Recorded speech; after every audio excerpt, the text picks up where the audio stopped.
son las actas comunales, son los expedientes y son también los periódicos que se han consultado para corroborar y para hacer esta investigación. Y creo que esto es lo que la hace una obra solvente, ¿no?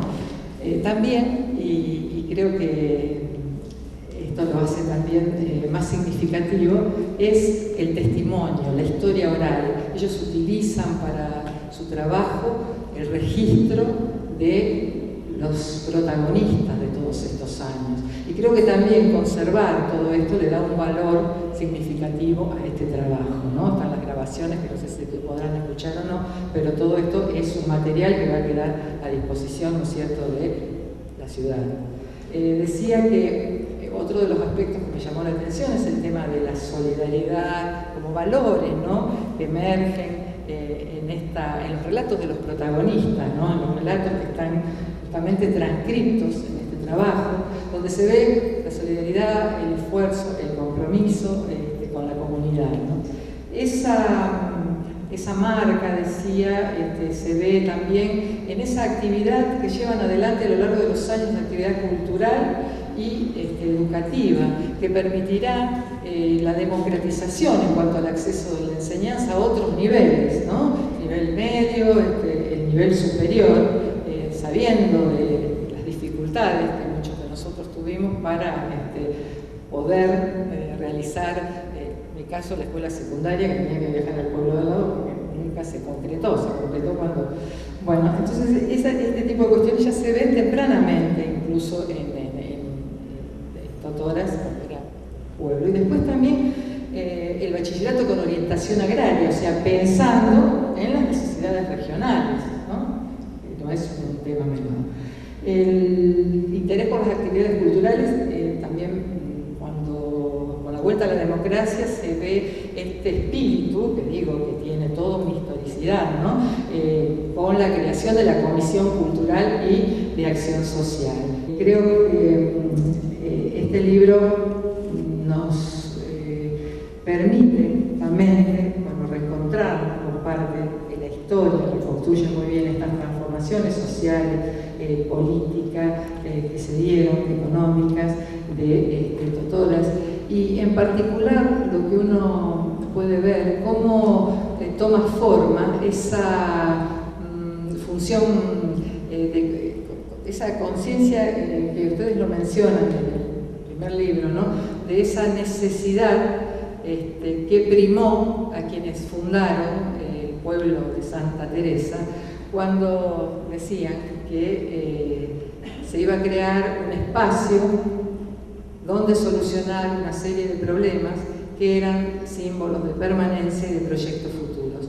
Un lugar donde educar a sus hijos, ámbito donde satisfacer necesidades para ellos tan imperiosas. La cita termina diciendo: bautismo de los niños o plegaria de los difuntos. Yo creo que va mucho más allá y que tiene que ver con una serie de elementos, de valores que los hace, que forman la identidad de los totorenses, que tienen que ver con el mejoramiento individual y el de la comunidad a la que pertenecen, y justamente, ¿no?, esta conciencia de que pudieron hacerlo, pero que están en constante superación de sí mismos. Y por eso creo, como el libro termina en el 2000, les propongo el desafío de pensar en la continuidad, porque ya han pasado 15 años, y creo que en unos años amerita hacer nuevamente el esfuerzo y brindarnos esa posibilidad.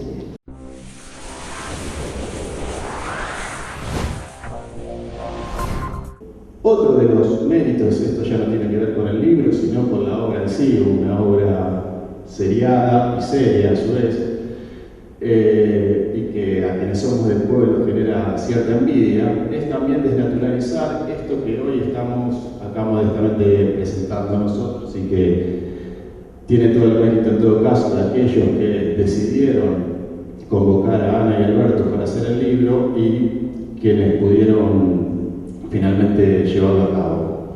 Y lo digo porque, siendo de pueblo, no es común, efectivamente, uno naturaliza la idea de que todos los pueblos tienen su historia, o hay trabajos serios acerca de la historia de los pueblos. En mi pueblo no pasa, en pueblos cercanos que conozco no pasa.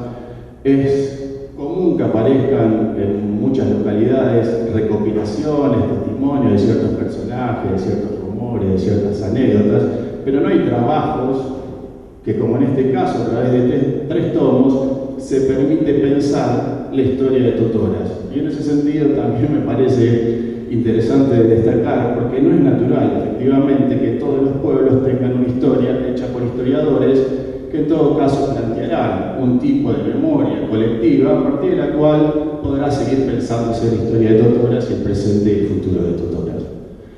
Finalmente, lo que quería decir, y me parece que uno, siguiendo todo el recorrido del libro, puede efectivamente, en capítulos o en problemáticas o en algunos momentos particulares de las discusiones que allí se plantean sobre la historia pasada, ligado, por ejemplo, al ámbito productivo y eso que se define como el pasaje de una producción más fundamentalmente lechera al proceso de sojillación, lo que tiene que ver con la propiedad de la tierra y la paulatina concentración de la misma, lo que tiene que ver con los problemas políticos derivados, por ejemplo, de qué hacer o no hacer después de la Revolución Libertadora del 55 con el busto de Eva Perón. Cuestiones que tienen que ver y que atañen también a, por ejemplo, a la cuestión de género. Nos parece hoy natural ver a buena hora en el presente la participación activa en el plano político de las mujeres. Sin embargo, la historia que cuentan Ana y Alberto plantea que recién en 1993 se eligió para un cargo ejecutivo en el Consejo Municipal de Totoras a una mujer, es decir, hace nada, hace poco. Plantean o aparecen ahí para una serie, para pensar cuestiones, por ejemplo, de género, la cuestión del número de trabajadores.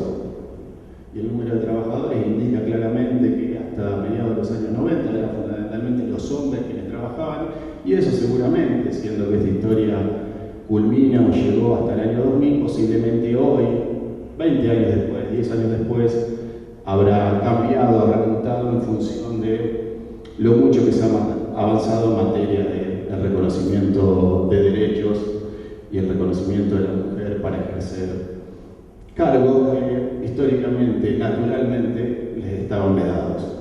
En esas cuestiones, me parece, lo que tiene que ver con la pavimentación de la ruta, la pavimentación del propio Totoras, hay muchas claves de intelección que a veces habrá que efectivamente ponerse a buscar, tratar de comprenderlas, estableciendo los nexos que muy bien plantean entre lo local, lo provincial y lo nacional.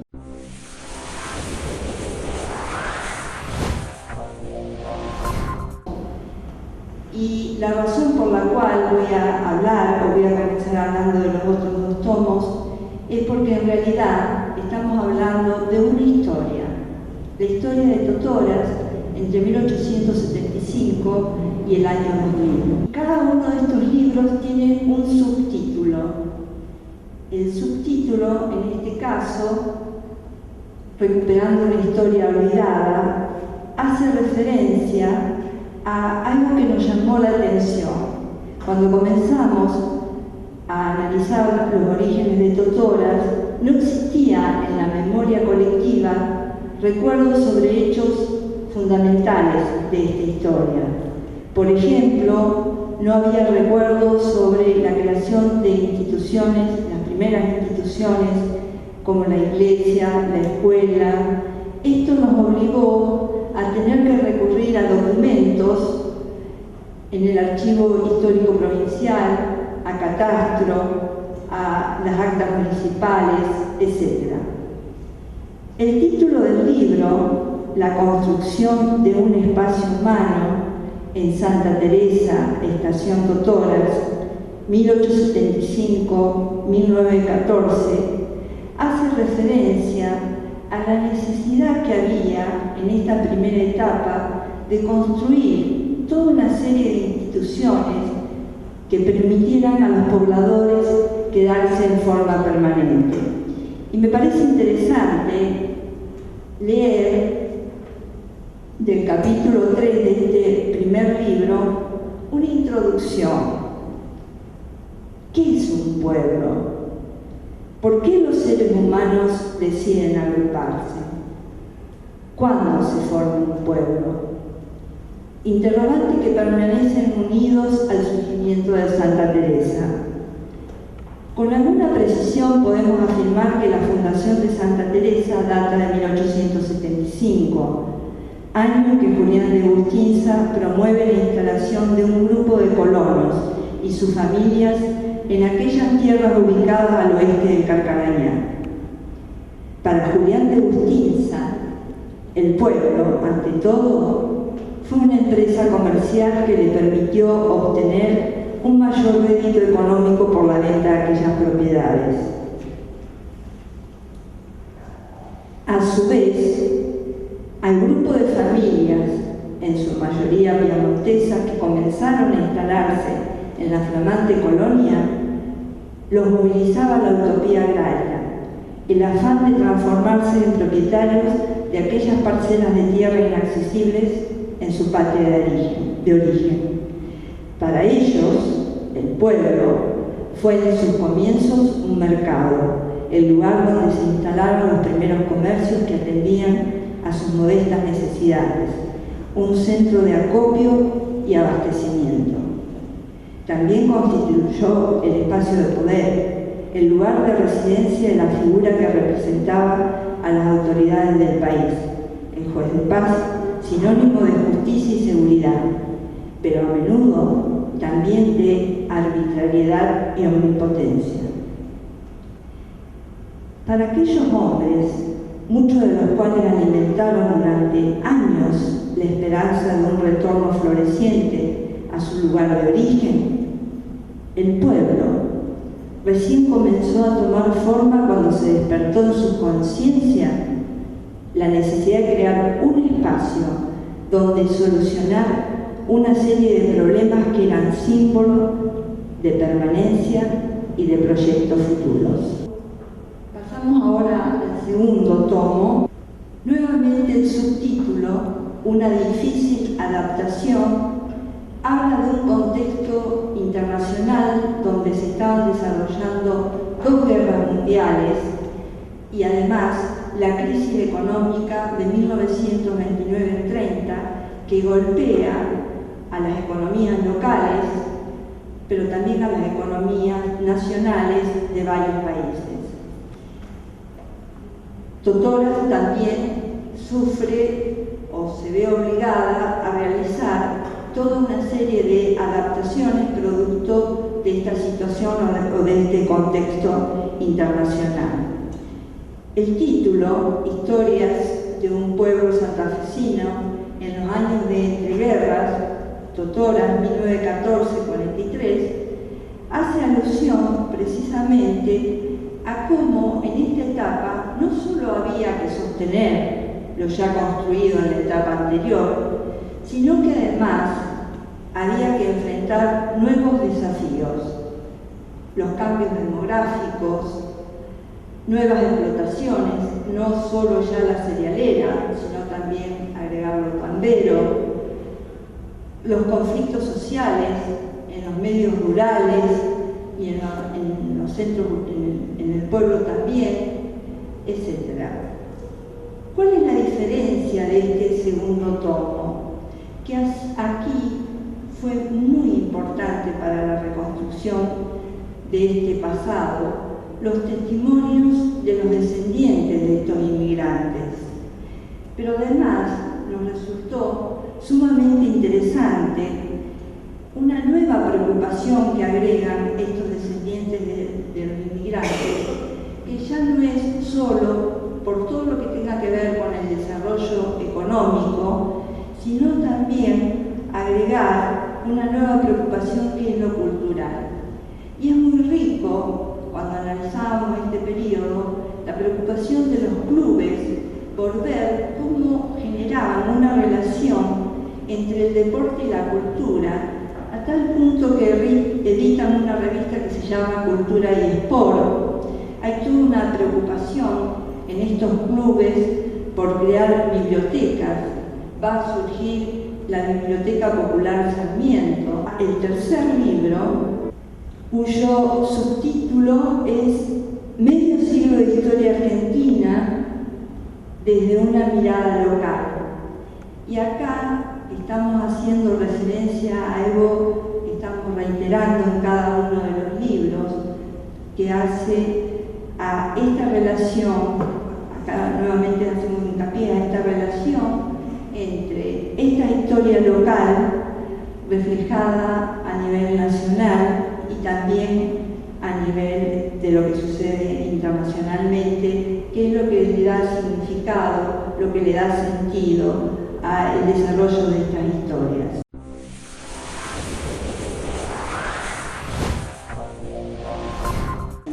Nosotros guardamos durante 20 años las innumerables grabaciones porque hemos entrevistado a decenas de personas. Lamentablemente muchas de ellas ya no están, ¿no? Recuerdo a Pedro Carrara, a la propia idea de la saga, que realmente esa entrevista nos emocionó con su hija Mariela, a Boneto, a Magda Creer. Aide decía en esa entrevista, contando que había venido de Barrio Norte, con 17 años, nos contaba que su marido le había prometido estar 2 años, con la promesa de quedarse 2 años, se quedó 40, y usaba esta expresión, hijita, porque hablaba así con ese aire aporteñado, todavía empezar. Totoras era tierra en verano y barro en invierno. Los cambios, de pueblo a ciudad, o sea, pensar lo que era pueblo y Totora en los años 20, no solamente en los años 20, hasta los años 60, y lo que es ahora, ¿no es cierto?, con sus calles pavimentadas, con esas plazas y esos lugares públicos tan lindos, ¿no?, que hacen de toda una ciudad realmente que se distingue. Entonces, esa frase Totora era tierra y barro, ¿no? Marca la diferencia de pueblo a ciudad, que es un poco lo que marca el título. El tema de la propiedad de la tierra, que es fundamental, ¿no es cierto? Nosotros rescatamos allí cómo Totora tuvo una impronta muy especial en el hecho de que Julián de Agustín se loteó los terrenos de la colonia, el lote de 50 hectáreas, y esto permitió el acceso rápido de los primeros inmigrantes y dio origen a todo un proceso, ¿no es cierto?, de diversificación, de posibilidades que no tuvieron otras regiones donde se dio el latifundio. Entonces, trabajamos el tema de la propiedad de la tierra. En esta etapa Totora conoce 2 ciclos productivos, uno que se inicia en los 30, que es el ciclo ganadero, ¿no es cierto?, el ciclo tambero, que la transforma en capital nacional de la leche. Habíamos escogido acá un fragmento de una conversación que teníamos con Lelio Sánchez, ¿no? Donde él contaba la experiencia como niño, joven, su contacto con los tamberos vascos, ¿no es cierto?, que fueron los primeros que iniciaron la explotación en la región, y cómo esto a partir de los 40 es imitado también por los agricultores de origen piamontés, en la medida que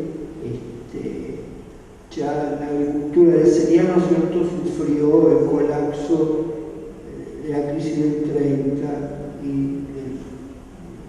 los problemas posteriores. También trabajamos la cuestión de los censos, donde aparecía un fenómeno que por supuesto no es solamente de Totora, ¿no es cierto?, el fuerte éxodo de la población rural a la zona urbana. Ahí mostramos, tenemos en el libro, aparece, ¿no es cierto?, un cuadro estadístico, donde esto se ve claramente, donde la población rural queda reducida a mucho menos de la mitad y la población urbana se duplica en 40 o 50 años, y acompañando este proceso lo que ocurre es la aparición del ámbito urbano, de toda una serie de comercios, de su diversificación.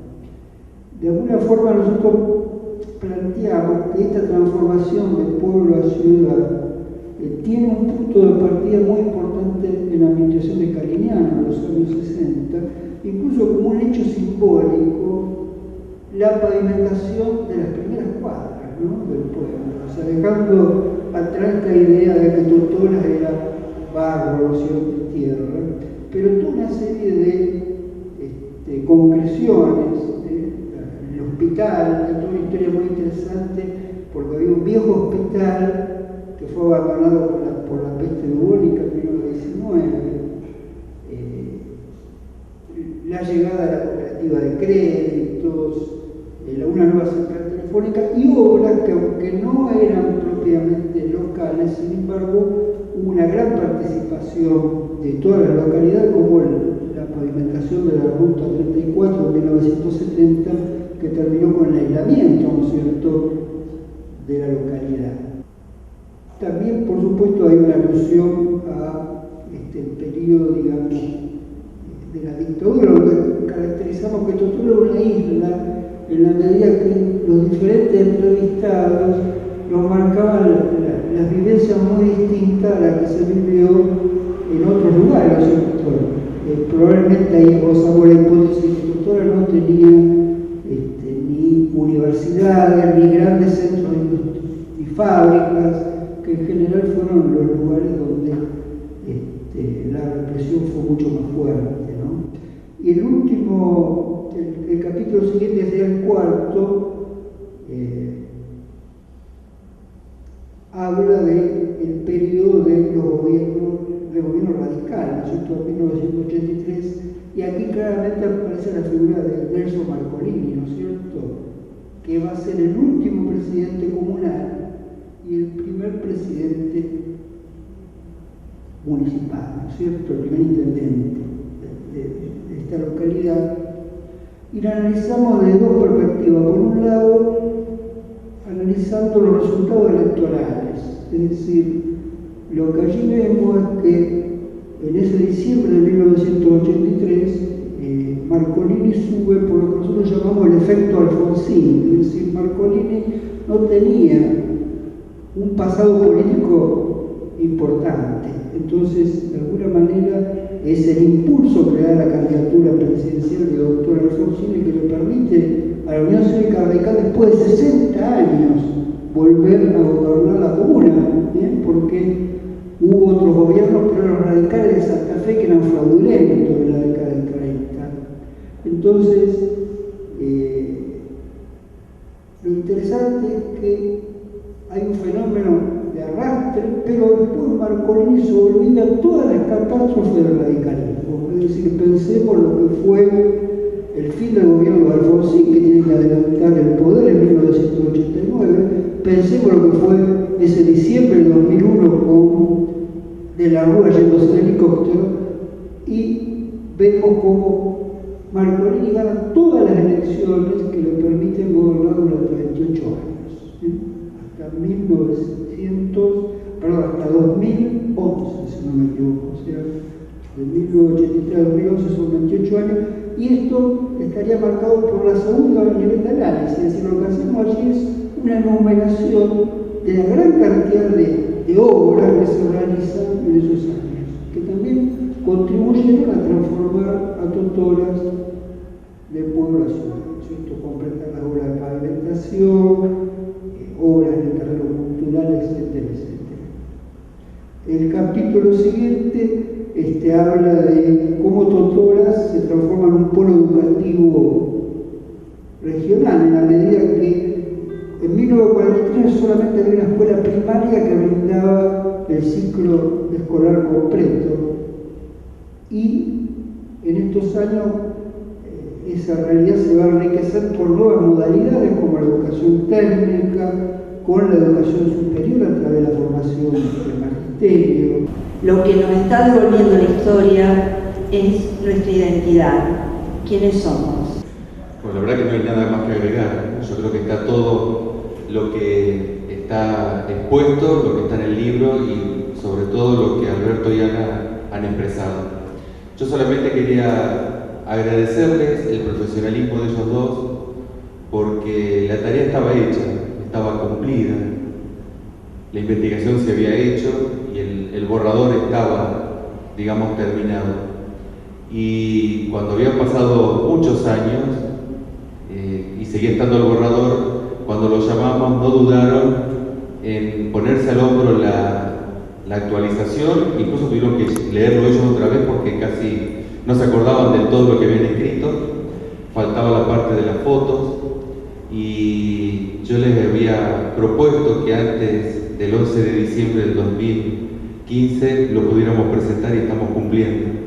Y estamos cumpliendo porque ellos lo hicieron. Así que yo valoro mucho ese profesionalismo, vuelvo a repetir, esa disposición, ese sí, sin importar qué había pasado en esos años de pasividad, y el libro está presente acá, que eso creo que es lo más importante. Así que muchas gracias a ustedes, gracias también a los que presentaron el libro y se llegaron hasta acá, y a todos ustedes que avalan esta presentación y el seguir con la historia de Totó. Muchas gracias.